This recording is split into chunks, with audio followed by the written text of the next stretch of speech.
Olá, queridos alunos, tudo bem? Sejam bem-vindos ao 7º vídeo da jornada de 12 vídeos do YouTube de vocês, do Legale, da Faculdade Legale da Pós-Graduação de Direito Previdenciário do Legale. Meu nome é Rodrigo Teles, eu sou coordenador do módulo de benefícios de prestação continuada e é uma honra gigantesca receber vocês para fins de discussão de temas coligados aos benefícios de prestação continuada. Como eu disse para vocês, é uma jornada incrível para fins de construção de conhecimento conectado ao tema. E, assim, o que eu gostaria de trazer para vocês? Eu gostaria de trazer para vocês informações, temas e dados ligados a esses benefícios. Nós começamos por essa jornada falando de história e desenvolvimento. Nós seguimos por essa jornada falando sobre condição de deficiência e vejo no material de vocês agora que nós vamos passar à discussão de miserabilidade. E a discussão de miserabilidade passa à condição de reconhecimento da miserabilidade e discussão de temas aqui não da miserabilidade em si, mas das condições correlatas à miserabilidade. E uma delas é a relação entre a família e o Estado no dever de alimentar quando nós falamos do benefício de prestação continuada. Bom, boa parte dessa aula e dessa matéria vai ser coligada aos slides de vocês, então eu vou pedir para vocês que vejam e me acompanhem pela leitura do texto e, a partir daí, nos momentos oportunos, eu vou trazendo vocês para o vídeo comigo. Mas aqui é importante, uma vez que a leitura da legislação vai ser muito importante para nós hoje. A Constituição Federal de 88, fala no 203, inciso 5, que é possível, né, se dar a garantia de um salário mínimo mensal para a pessoa que não puder prover a própria manutenção ou tê-la provida por sua família. Então, eu não posso trazer renda para mim, quando pessoa idosa ou pessoa com deficiência, ou tê-la provida por minha família. Nesse caso, existe uma ordem, né? Eu me sustento, a minha família tem o dever de sustentar, o dever de alimentar, então há uma responsabilidade subsidiária, né, entre ascendentes, descendentes e colaterais, e depois há uma responsabilidade subsidiária, né, posterior do Estado. A Lei Orgânica da Assistência Social fala que a assistência social tem por objetivo a garantia de um salário mínimo para a pessoa que não puder prover a própria manutenção e nem tê-la provida por sua família. Então há sim um dever também nos termos da Lei Orgânica, artigo 2, a linha E, de reconhecimento, né, de garantia e sustento dessas pessoas por parte de si mesmas, né? Então o ser humano deve se sustentar, assim podendo, ou ser sustentado por sua família. Continuando, a Constituição Federal vai falar para nós que a família é a base da sociedade e tem especial proteção do Estado. Estado de forma ampla, né? Estado de forma aí, né, diria para vocês, geral. Vai falar sobre o casamento civil no seu parágrafo 1º, sobre o casamento religioso, vai falar sobre a união estável e o seu reconhecimento para todos os fins, vai falar que a entidade familiar, né, é uma comunidade formada, né, por qualquer dos pais e seus descendentes, vai falar sobre os direitos dessas pessoas. O 229 da Constituição vai falar que os pais têm o dever de assistir, criar e educar os filhos menores, e os filhos maiores têm o dever de ajudar e amparar os pais na velhice, carência ou enfermidade. E o 229, para mim, ele é a coroação da ideia, do meu ponto de vista, de que sim, o Estado tem o dever de conceder benefícios assistenciais, mas depois que nós possamos analisar o dever da família de alimentar e depois que nós possamos analisar a capacidade do indivíduo que está sob a ótica ali, né, da análise da concessão do benefício de garantir o próprio sustento. Isso é uma coisa que gera uma certa dúvida em relação, né, aos meus alunos, e aqui eu peço até para vocês se tornarem um pouquinho para mim, porque os meus alunos me vêm defendendo com unhas e dentes, né, com todas as garras que eu não tenho e as que eu até poderia ter, os benefícios de prestação continuada, como se eu ignorasse a existência da responsabilidade da família no dever de alimentar e só observasse o conceito de família como a ideia de composição de renda, né, cálculo de renda, a aplicação da decisão do STF, como se não fosse o caso, né, de aplicar o critério de 1/4 de salário mínimo e fechasse os olhos para esse dever, né, de ascendentes, descendentes e colaterais dentro do Código Civil de alimentar. E não é o caso, pelo contrário, eu reconheço o 229 como a coroação dessa responsabilidade. Retornem para o material de vocês. E assim, os pais têm o dever de assistir, criar e educar os filhos menores e os filhos maiores têm o dever de ajudar e amparar os pais na velhice, carência ou enfermidade. Aqui, obviamente, que eu vou fazer um recorte e um comentário muito pessoal meu. Óbvio que a gente fala velhice, né, e a gente reconhece as pessoas que são elegíveis para benefícios para idosos. Carência, a gente reconhece a condição de miserabilidade, mas eu gostaria de fazer uma pequena extensão aqui, né? Enfermidade poderia sim ser reconhecida como a ideia também de deficiência. Fica aqui o meu convite para vocês. A família, a sociedade e o Estado têm o dever de amparar as pessoas idosas, garantindo-lhes o direito à vida, assim diz o 230, e os programas de amparo aos idosos serão executados preferencialmente em seus lares.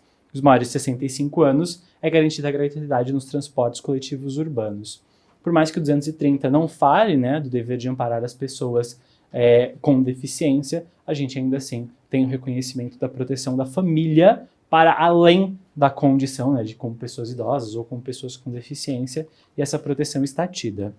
Aqui nós vamos passar a uma leitura, vocês seguem ouvindo minha voz, mas seguem com olhos nos textos do Código Civil.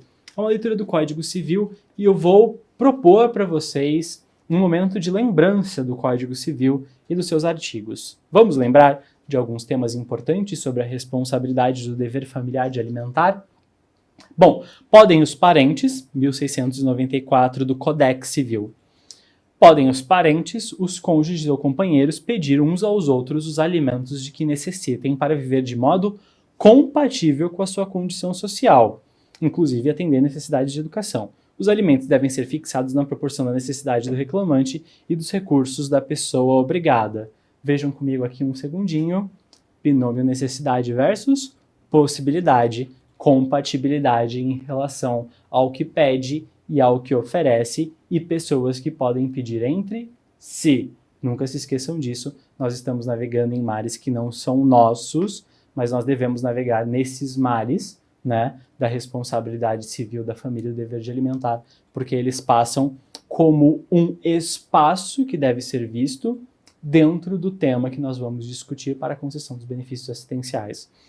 Não é meio para se chegar a um fim, então eu não tenho que analisar todas as responsabilidades civis para chegar ao benefício assistencial, mas eventualmente é um tema que pode gerar algum tipo de prejudicialidade na concessão do benefício assistencial, porque haveria dever de alimentar de uma daquelas pessoas do grupo familiar que poderia fazê-lo e não o fazendo. Porque não quer ou porque não pode? Percebem? Porque se não pode, aí o Estado sustenta. Se não quer, poderia haver sim a discussão dessas pessoas alimentarem. Isso é muito importante. Vamos continuar.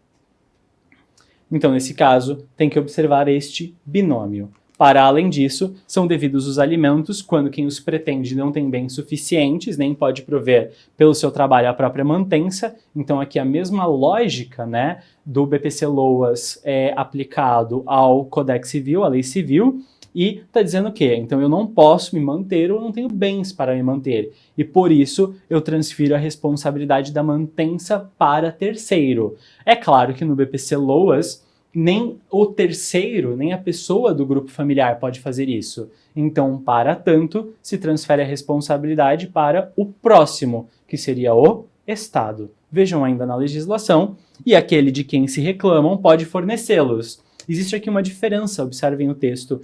Na lei civil, de quem se pede, de quem se reclama, tem que poder fornecer, né? Então, binômio de necessidade versus possibilidade. Enquanto a gente está falando, né, que nos benefícios assistenciais não existe aqui uma discussão se o Estado pode ou não pode fornecê-los. O Estado deve fornecê-los, porque na lei civil fala, e aquele de quem se reclama pode fornecer, sem desfalque do necessário ao seu sustento. Existe limite na lei civil, né, no Codex Civil, para que quem pretende tenha que provar que não pode prover a própria mantença. Então, da mesma forma, contra quem se reclama, não haja desfalque. Vejam comigo um segundinho, por favor. Existe uma lógica, e a lógica é o seguinte. No primeiro passo da vida, você se alimenta. No segundo passo da vida, você é alimentado pelas pessoas com quem existem responsabilidade civil nos termos da lei civil. E no terceiro passo, a responsabilidade do Estado. Mas aqui no caso, para pessoa idosa e pessoa com deficiência em condição de miserabilidade, que estão em análise neste recorte para fins de BPC-LOAS, tudo bem? Não vou discutir nenhum outro direito que possa existir, tá ok? Bom, dentro deste recorte vem o meu convite para vocês. olhem para essa matéria mais uma vez e para essa legislação e percebam que, enquanto na matéria da lei civil tem que haver o binômio necessidade e possibilidade, e contra quem se reclama não pode haver desfalque, contra o Estado não há que se discutir este desfalque. Ainda na lei civil, fala que o direito à prestação de alimentos é recíproco entre pais e filhos e extensivo a todos os ascendentes. E no 97 fala que na falta de ascendentes, cabe a obrigação aos descendentes, guardando esta relação, né, de extensão e esta relação de conexão entre uns e outros, né? E aí garantindo a ordem de sucessão de irmãos, assim, de irmãs, como unilaterais, por exemplo. O 98 fala que se o parente que deve alimentos em primeiro lugar não estiver em condições de suportar totalmente o encargo, serão chamados a concorrer os de grau imediato, havendo possibilidade de concorrência. Ocorre que muitas vezes, né, nem a soma de todas essas pessoas geram a possibilidade de concorrência. E para além disso, sigam me ouvindo com o 98. Enquanto o 96, o 97 vão trazer para nós, e os anteriores, né, como o 95, que está no material de vocês, o binômio necessidade e possibilidade, o dever de alimentar entre ascendentes e descendentes, e o 98 vai trazer a possibilidade de sucessão dessas pessoas e de acréscimo de mais pessoas de grau imediato, o que nós precisamos entender é que quem tem fome não pode esperar. Então, dentro desse ponto de vista, não pode ser criado um requisito, uma regra, tanto é que não existe neste caso, né, isso é muito importante, também vale lembrar, de que há necessidade de que se discuta primeiro o dever de alimentar de todas as pessoas da família como ascendentes e descendentes, e não havendo possibilidade no binômio dos de grau imediato, para depois se discutir se há possibilidade de concessão de BPC-LOAs. O que eu estou querendo dizer para vocês, me ouçam com atenção enquanto vocês olham para esse texto. Não existe na nossa legislação pátria vigente obrigação de discussão de binômio capacidade, né, de possibilidade, necessidade versus possibilidade dentro do Código Civil contra todos, contra quem se pode pedir, mesmo que em cargos, né, separados, mesmo que em suportes separados, mesmo que, né, em partes separadas, numa lide de natureza, né, de cobrança de alimentos, para, nesse sentido, né, que se possa, então, vir posteriormente somente se fazer o pedido de benefícios. E, para tanto, ainda fiz uma anotação com vocês que, para além de não haver essa necessidade, mesmo que haja o pagamento de pensão alimentícia, isso não retira, muitas vezes, a pessoa da condição de miserabilidade. O que significa que, como vocês já estudaram comigo, é possível que pensões alimentícias sejam pagas e ainda assim o BPC-LOA seja concedido, porque a pessoa ainda assim está em condição de miserabilidade, não há mais pessoas contra quem se pedir, e a única coisa que deve se observar é que a pensão alimentícia deve ser computada como renda. Nós não podemos esquecer isso, porque a pensão alimentícia entra como renda bruta no cômputo de renda. A Lei Orgânica da Assistência Social vai falar para nós que, para efeito do disposto do artigo 20, parágrafo 1º, assim como o decreto, o RBPC, família é um conceito composto, né, pelo requerente, cônjuge de companheiro, pelos pais, na ausência de um deles, madrasto ou padrasto, os irmãos solteiros, os filhos e enteados solteiros, os menores tutelados, desde que vivam sob o mesmo teto. Família no Código Civil tem um conceito. Família, para a Lei Orgânica da Assistência Social, tem outro.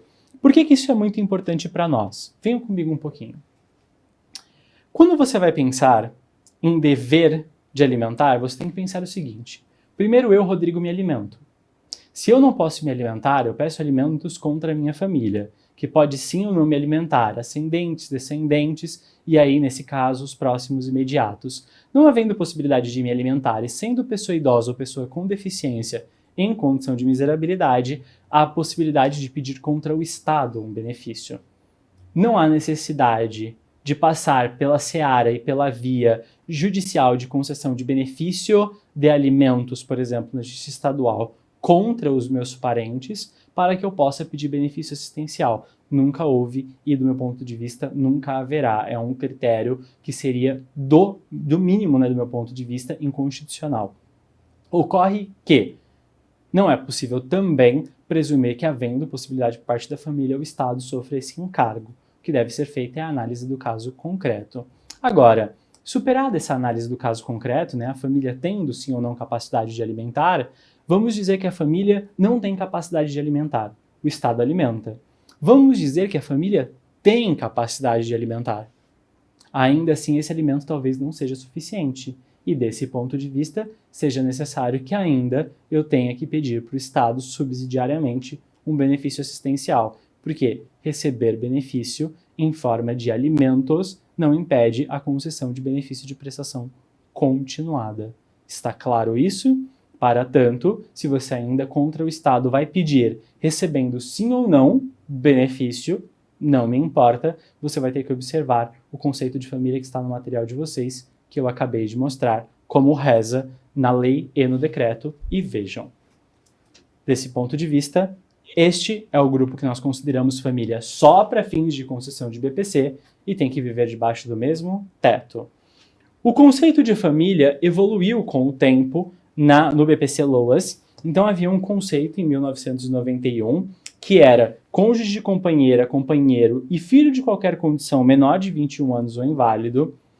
Depois, o conceito mudou em 95 para cônjuge de companheira e companheiro, filho não emancipado de qualquer condição menor de 21 anos ou inválido, uma vez que entre 1991 até 1995 e até 2011, o conceito que a lei orgânica usava era o conceito do artigo 16, inciso 1 do Regime Geral de Previdência Social. Só em 2011, vai haver mais uma alteração. Em 2015 vai haver mais uma alteração e a gente vai observar as alterações desse conceito de família do BPC-LOAS, tanto para cônjuge de companheiro do regime geral, e nós vamos começar a observar que essas alterações vão começar a trazer para nós uma informação específica, lembrando para nós o seguinte: cônjuge de companheiro, companheira e o filho não emancipado de qualquer condição no regime geral, ou qualquer ano inválido ou que tenha deficiência intelectual ou mental, ou seja, o regime geral vai trazer para nós aqui já os conceitos de deficiência intelectual ou mental ou de pessoa relativamente ou absolutamente incapaz, e posteriormente, em 2015, só deficiência mental ou intelectual, e neste caso não vai falar mais de relativamente ou absolutamente incapaz, porque o conceito de absolutamente incapaz em 2015 sai do Código Civil com a redação da 13.146 e passa a se ter até o conceito de tomada de decisão apoiada. Mas olha que interessante que no conceito do BPC-LOAS, durante muitos anos, não todos esses anos, é claro que vocês estão vendo nesse material, porque essa é uma evolução do conceito de família, dentro do regime geral, inclusive, nós temos uma informação aqui que no artigo 16 do Regime Geral de Previdência Social, o conceito de família um dia foi aplicado também na BPC-LOAS, e esse próprio conceito de família foi alterado no BPC-LOAS, na Lei de Previdência Social do Regime Geral, inclusive usado no BPC-LOAS, durante um certo período. Inclusive, foi alterado até para constar os conceitos de deficiência mental, por exemplo, deficiência intelectual e deficiência grave. E dentro desse ponto de vista, o que nós precisamos observar é que o conceito de família no Código Civil e o conceito de família no BPC-LOAS são diferentes. Voltando no material de vocês, o que vocês têm hoje vocês têm um conceito de família que é composta pelo requerente, cônjuge, companheiro, pais, na ausência de um deles, madrasto ou padrasto, de irmãos solteiros, filhos e enteados solteiros, e os menores tutelados desde que vivam sob o mesmo teto. No passado, vocês já tiveram até a aplicação do conceito no BPC-LOAS do regime geral, inclusive do artigo 16. Deixo aqui até uma evolução dos temas do regime geral para mostrar para vocês como até o próprio regime geral foi impactado pelo próprio conceito de pessoa com deficiência e pela evolução desses temas, e a evolução desse conceito. Então, tanto a matéria previdenciária como a matéria assistencial evoluiu. Em um dado momento, da nossa legislação, nós temos uma cisão e o BPC-LOAS para de usar o conceito do regime geral e começa a usar o conceito próprio dele. Então, ele traz um conceito para si, de família, que não está aqui mais anotado no conceito de natureza previdenciária, mas, no caso concreto, como vocês podem ver no material de vocês, o conceito de família no Código Civil e de dever alimentar não se equipara ao conceito de família no BPC-LOAS para pessoas que estão debaixo do mesmo teto, compõem e dividem renda. Isso é muito importante para nós. E, para tanto, a capacidade familiar de alimentar neste caso, conforme eu trouxe para vocês no 1698, vai falar para nós o quê?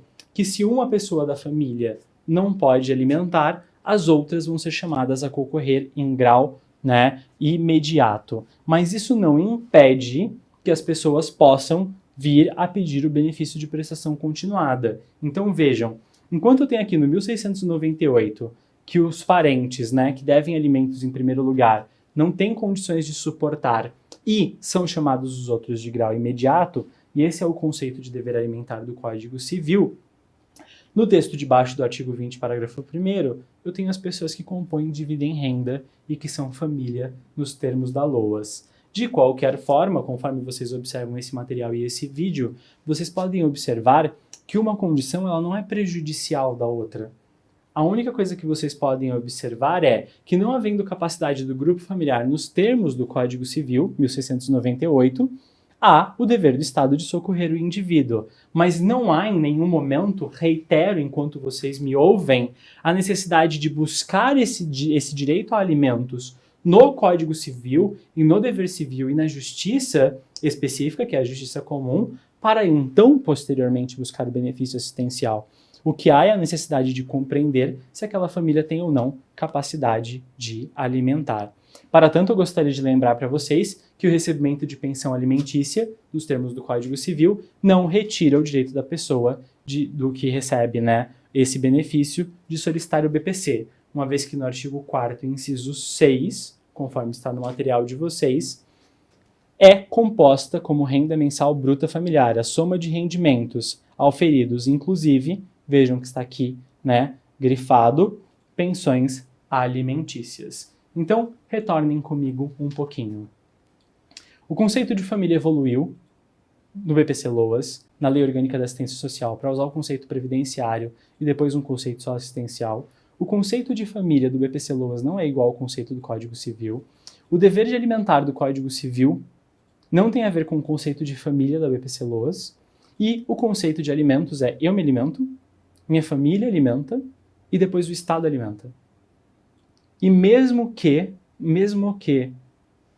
a família possa alimentar e alimente, ainda assim talvez essa pessoa não saia da condição de miserabilidade e há a possibilidade de concessão, né, efetiva de um benefício de natureza assistencial. Então isso é muito importante para nós. Para tanto, eu gostaria de fazer uma observação com vocês aqui no material de vocês, vejam só. É necessário que se analise o caso concreto e a não propositura da ação de alimentos contra possível parente que tenha renda não impede o requerimento do BPC. Por quê? Porque será analisado o caso dentro do processo também de concessão do BPC, uma vez que os dados dessas pessoas serão apresentados, as rendas dessas pessoas serão apresentadas e, eventualmente, também nós podemos entender cada uma dessas condições. E receber benefício, reitero, de pensão alimentícia, não afasta o direito de solicitar benefício assistencial. E, para tanto, deixo com vocês aqui no final, mais uma vez, as minhas informações, né, como professor de vocês. Vocês vão encontrar aqui embaixo as informações para download do material de vocês. Clicando no material, vocês podem clicar na imagem, basta fazer o download do material e lá vai ter a imagem do e-book. Clicando nele, vocês podem fazer o download do e-book. E, se vocês quiserem mais informações sobre o BPC-LOAS, vocês podem clicar no material do livro, vocês podem clicar no material de petições iniciais e, inclusive, do curso online de BPC-LOAS. Todos eles trazem para vocês diferentes componentes para aprender um pouco mais. O meu convite para vocês é entenderem o seguinte: eu me alimento, minha família alimenta, o Estado alimenta. São coisas diferentes. Não há necessidade de passar pela justiça comum e pedir alimentos e ver o esgotamento dessa via para depois ir pedir para o Estado. No momento de pedir para o Estado, serão apresentados os dados das pessoas com quem eu convivo. E ali sim poderá ser analisado, por exemplo, a situação tanto da família com quem eu convivo, como de outras pessoas. Da mesma forma, gostaria de lembrar vocês que, vale o comentário, deve ser muito importante para nós observar que, nesse sentido, é o caso concreto que será visto. Tudo bem? Não se esqueçam disso. Muito obrigado por participarem dessa jornada comigo.